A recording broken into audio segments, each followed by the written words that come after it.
Hi everyone, welcome to exercise 9 for our group.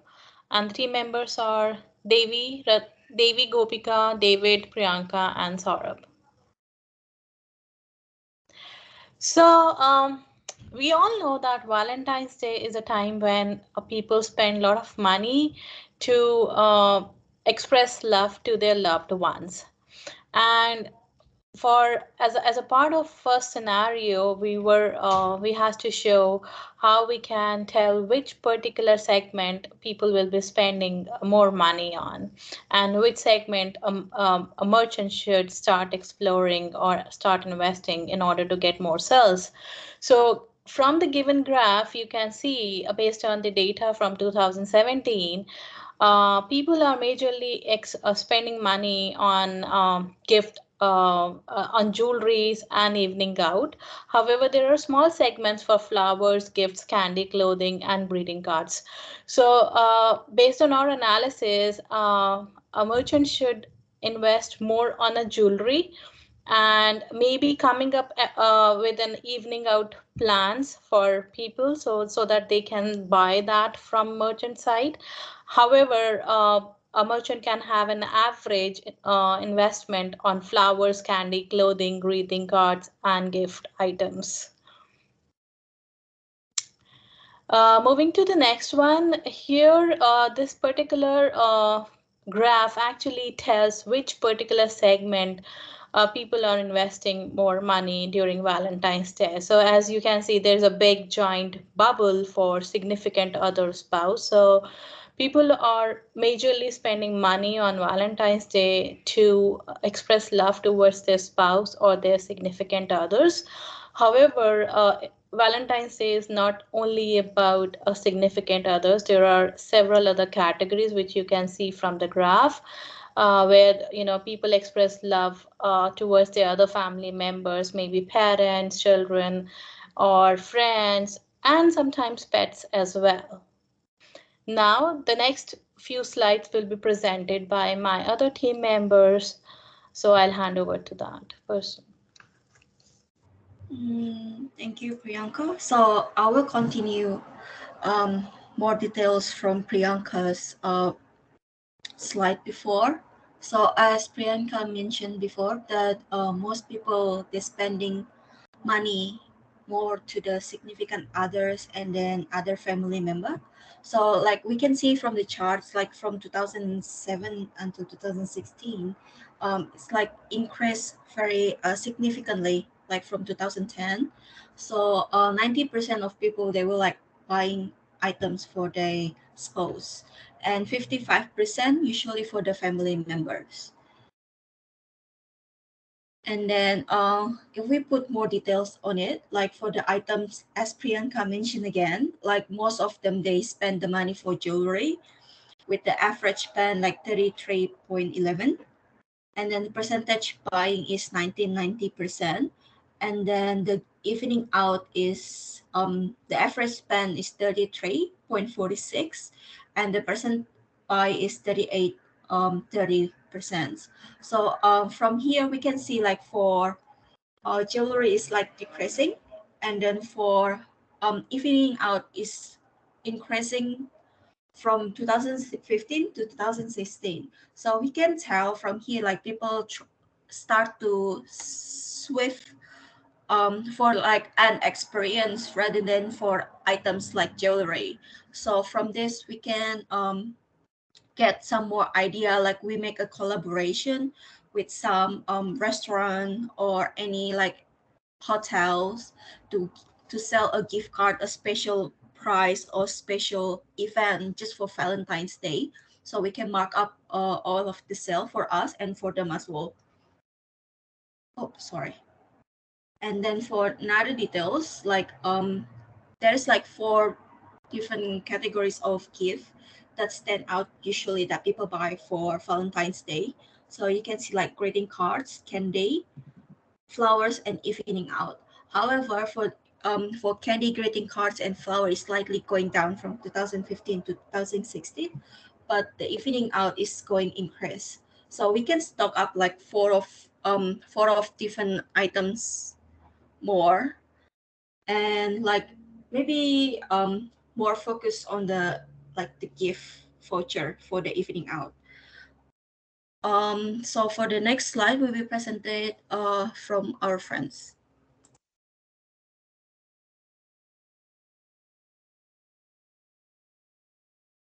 Okay, so for this task, we were given with two videos and we have to answer some questions. The first question is how to engage stakeholders and help them remember what was presented. So it can be achieved by creating a captivating PowerPoint through five principles. The first one is present only one message in a slide, and the next rule is pull down the text to documentation area and use the area up there for presentation material. And most important, content should be the biggest in size and not the heading.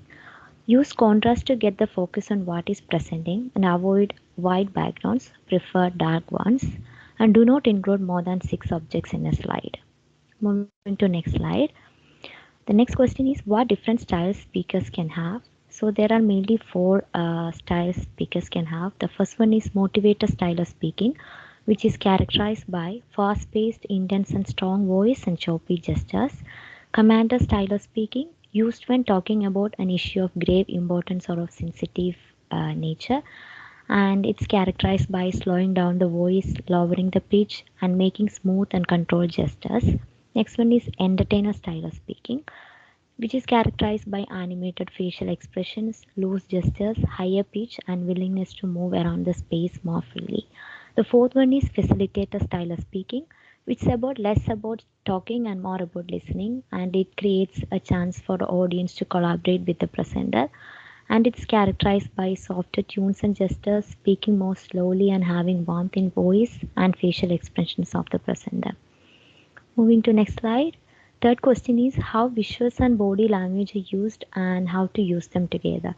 So using right body language can help the presenter engage with the listeners, and the presenter can be more confident and relaxed during the whole presentation. So it can be achieved through putting a smile on face, and it's important to be not to be slouch and make use of space, use appropriate facial expressions, speak clearly and appropriate gestures, and also maintain eye contact. Next slide, it's about visuals, and it can help to reinforce and clarify the message, and it increases the chance that the audience will remember the information being discussed. So visuals can be used in different ways, like visuals should be clear, simple and easy to read, and always use one main idea per slide and organize the message using bullet points or key phrases. Ensure that the visual aid is legible from a distance, and use color and graphics to add impact. Always prefer good font, and color of the font should contrast with the background. Moving to next question. When stories and facts are given. So stories are effective way of organizing information, and it's a powerful form of communication which translates the ideas and move people to action. So it gives audience an emotional experience, and it must fit within the context of presentation, and it has to be relevant to the experience and interest of the audience, and also use stories to put information into perspective and not to replace it. Moving to next slide, it's talk about facts. It gives the presenter a strong starting point with the audience. By giving facts, the presenter becomes a trusted source of information who has a soul and understand of the content being presented. And it can be used as an opener. So sharing an interesting fact at the beginning can grab the attention of the audience right in the beginning. It can also be used to support the opinion of the presenter. So by showing that the opinion of the presenter on a subject is based on a proven fact, the reasons for holding that opinion become more valid. So next few slides will be presented by Saurabh. Thank you. So in this slide, we'll be addressing the scenario. That is the question number 5. So the purpose, so we were given the draft, which included 32 slides. And the purpose of the provided slides was to present the audience with a perspective and introductory understanding of AI and ML algorithms, while laying more emphasis on its applications. Uh, also, text analysis application was laid a little more emphasis on. So the following points were kept in mind while changing the given draft of the presentation.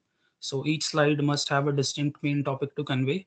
It means there should be a core message to each slide That means a clear message transfers a good meaning.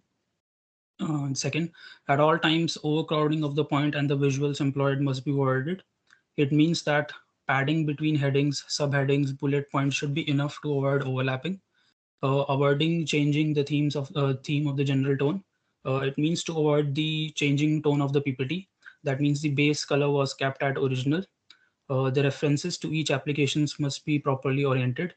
It refers to the links provided with the each ML application, and they are to be oriented in the bottom. The last, to ensure that the contrast between the graphics and the concept of each slide is consistent. It means that in general, consistency between the content and orientation of each slide must always be kept crucial. Moving to the other slide. So the following color palette was used to originally modify the original document. So a 3-color trichromatic tone was used, the main base color being the orange, then the lighter tone, and then a darker one to enhance the text. The following weight and stylist adjustments were used. The title font size was made to 40 with bold text. The subtitle font size was made to 40 again with the bold text, and the descriptive text font size was made to 18. And for, as I said, for headings, the bold text was used. Secondly, aligning and centering visuals for the slide was done using Design Ideas recommendation tool of the Microsoft PPT. And then where necessary, additional photos were also added for the relevant slides. And in general, a 50-50 split was used to lay emphasis on both text and visuals in each of the slides. So the next following slides will be presented by David. Okay, thank you very much. So for the next slide, so the question we're giving was, should write down the presenter style which we think works best for us. So we picked out two different type of presenter styles. So the first one is the storytelling style. In this kind of style, we rely on stories and examples to connect with our audience. Stories bring our learning points to life. So in this kind of presenter style, we use more stories and use more examples to portray our points to the audience. This style is great for conference speaking, networking events, and sales presentation, where you have adequate time to tell your stories without taking minutes away from questions. It's good to note that a very good storytelling presenter is Joe Boat Taylor. Is one of the best storytelling presenter out there. The second presentation style we picked out is the visual presentation style. In this style, we tend to use huge, colorful, engaging presentation slides having little text on them. So this style is helpful when speaking to a large audience with broad interests. So for example, if you are presenting a business presentation for funds to the client, then you can provide slides with the details of your offerings that show how they can benefit them. So using visuals to show benefits of what the project can entail to the stakeholder will be actually good using visual presentation style. And also an example of a visual presentation presenter is Steve Jobs. That's supposed to be a visual presentation. Is Steve Jobs. Moving to the next question. So for the next question, it's we just asked to take consideration what we've learned so far during the lesson. First of all, we learned how stakeholders think, so like how they think and how they address situations. We also learned how to use PowerPoint slides. We learned the good and bad ways to use PowerPoint slides. We also learned different types of presentation styles for slides, so like how to present how to design our presentation on slides. We also learned that too. We finally learned the different presenter styles, in which we had to like pick two from it to present as our presenter styles. With that brings us to the end of our presentation for exercise 9. Thank you for listening. I hope you enjoyed it. Thank you.